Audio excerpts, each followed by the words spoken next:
पंज प्याले पंज पीर, छठम पीर बैठा ठाकुर पारी, अर्जन काया पलट के, मूरत हर गोबिंद सवारी। सत श्री अकाल जी।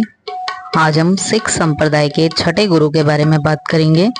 गुरु हर गोबिंद साहिब जी का जन्म 19 जून 1595 ईस्वी को अमृतसर से 10 किलोमीटर दूर गांव बडाली में सिखों के 5वें गुरु श्री अर्जुन देव जी और माता गंगा जी के घर में हुआ।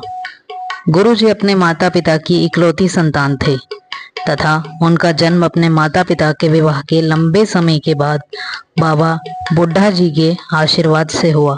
गुरु जी के जन्म का उनके ताया पृथ्वीचंद और उसकी पत्नी कर्मों को बहुत दुख हुआ, क्योंकि उन्हें यह उम्मीद थी कि गुरु गद्दी उनके पुत्र मेहरबान को ही मिलेगी। इसलिए क्रोध में आकर उन्होंने बालक हर गोबिंद साहिब जी को जान से मारने के लिए बहुत से असफल षड्यंत्र रचे। कभी दही में जहर मिला देना, कभी उनके ऊपर सांप छोड़ देना, ऐसी बहुत सी चालें चली, पर निरंकार रूप होने के कारण गुरु हर गोबिंद साहिब जी हर वार से सुरक्षित बच जाते। मई 1606 ईस्वी को गुरु पिता अर्जुन देव जी की शहादत के बाद साहिबजादे हर गोबिंद जी को सिखों का छठा गुरु बना दिया गया। शहीदी से पहले गुरु अर्जुन देव जी ने अपने पुत्र को संदेश दिया कि आप शस्त्र सजाओ और अपने सिखों को शस्त्रधारी बनाओ। इस जालिम मुगल शासकों का अब फकीर बनकर मुकाबला नहीं हो सकता। कहा जाता है कि उस समय गुरु हर गोबिंद साहिब जी की उम्र लगभग 11 वर्ष थी। चाहे वो उम्र से छोटे थे, पर बुद्धि, हिम्मत, भक्ति और शक्ति में कहीं ज्यादा बड़े थे। वे एक संत सैनिक थे जिन्होंने सिखों का सैनिकीकरण शुरू किया। गुरु गद्दी पर बिठाते ही बाबा बुड्ढा जी ने आपको एक तलवार पहनाई जो गलत तरफ पहनी गई। जब बाबा बुड्ढा जी ने उस तलवार को उतारकर दूसरी तरफ डालने के लिए हाथ बढ़ाया तो गुरु हर गोबिंद साहिब जी ने कहा, दूसरी तलवार लाओ। बाबा बुड्ढा जी ने एक और तलवार ली और दूसरी तरफ पहना दी। गुरु हर गोबिंद साहिब जी ने सारी संगत के साथ वचन लिया, अब से हम 2 तलवारें मीरी और पीरी पहनेंगे। मीरी की तलवार शक्ति का प्रतीक और पीरी की तलवार भक्ति का प्रतीक हो गई।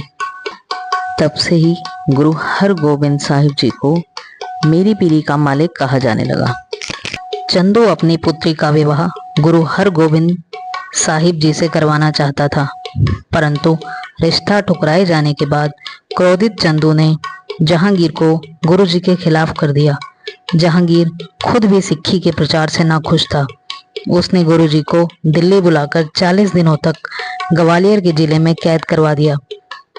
गुरु जी ने वहां के कैदी राजाओं को आशावादी सोच में रहने का उपदेश दिया। कहा जाता है कि जहांगीर ने 40 दिन होने के बाद भी गुरु जी को कैद से रिहा न किया।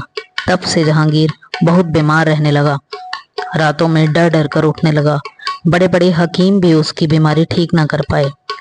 तब मियां मीर जी ने जहांगीर को कहा कि आपने कुछ साल पहले एक इलाही जोत पर जुल्म करके उसे मरवाया था और अब उसके निरंकार पुत्र को कैद में रखा है।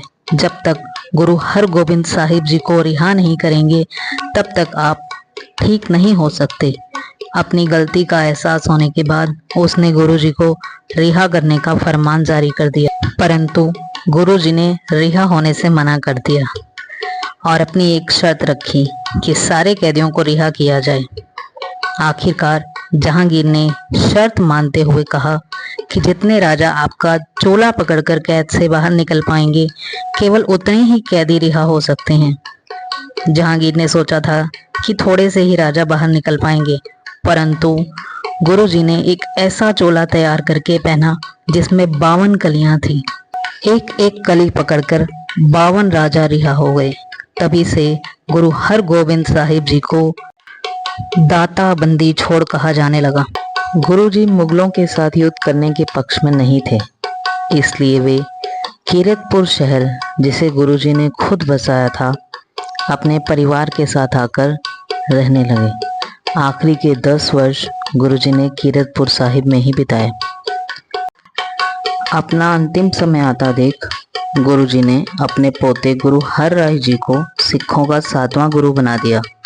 1644 ईस्वी में गुरु हरगोबिंद साहिब जी कीरतपुर साहिब में ज्योति जोत समा गए।